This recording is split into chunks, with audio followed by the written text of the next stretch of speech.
Latte art is the barista credential you need in today's Instagram world. Now, wait. Does it matter that you make great espresso? Nope. Does it matter that you probably don't even like making milk drinks? No. Does it matter that latte art pushes out more of the bitter flavors to the first sip that you take, right, rather than mixing it properly? No. Latte art is the barista credential you need in today's Instagram world. So today, I guess I'm going to check in or kind of report on my own progress in this journey. It's been 6 months since I've been really at it, trying to make better latte art. And I think I've got better. I think around 1 in 4 drinks that I'll make really look good. And I've only focused on the heart. Off late, I've been trying to get a little more layers, like those rings or fins in the heart. So something that I'm continuously working on. But let's talk about it. I think there's an obsession about latte art, but more than that, in this world of perfection, I don't know why we don't talk about it takes a long time to get there. So anyways, I'll talk about 3 things that have helped me get so far, and then we'll go from there. So the first thing I did was watch a lot of YouTube, in the milk training videos. I highly recommend this one by Sunergos coffee, whatever. I'll link it here, I'll link it there, wherever. It's 30 minutes. It's intense, it's tedious, and I get that, they even go into a science lesson on fat and proteins. So there's a lot of start, stop, rewind in getting better milk frothing, getting better latte art. But I really found that fruitful. And I also get it's, on a commercial espresso machine, not something like these home espresso machines. So there's a little leap of faith that you have to do, def milk froths in 4 seconds or whatever.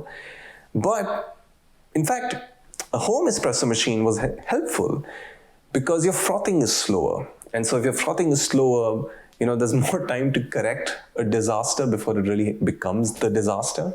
Now, I'm not saying if your frothing is not going to be a disaster, you still end up completely saving the day. No, it's less of a disaster. So you might have Captain Blob, but you might be able to change it to a deformed heart, maybe. But all said and done, I think there were 3 things that really helped me in this video. One, it just helped me understand the stuff behind milk frothing and pouring milk in a jug. What's really going on behind the scenes. Things like, even how you tilt your jug affects the vortex and affects how milk is formed and frothed. I didn't know that. Or even things like how you pour the milk from your jug into a coffee cup, and the rate of pour affects, what sinks, what stays in the top, and how you can use that to create the art that you need. So all in all, definitely an important step, understanding the basics and kind of just repeating and trying to reproduce what others have been doing. The second is just stick with whole milk. just stick with whole milk, man.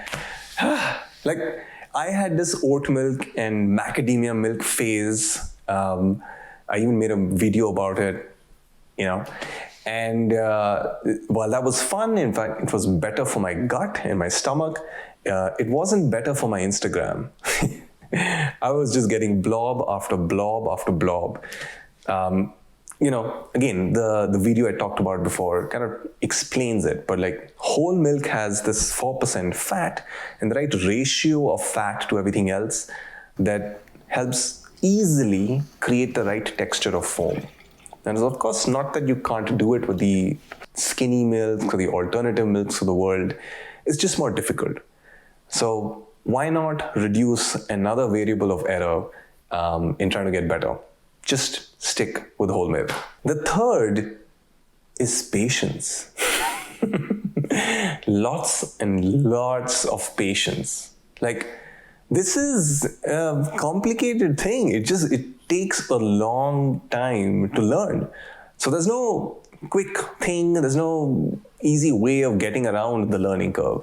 And that means you have to go through a lot of disheartening failures before you finally get there.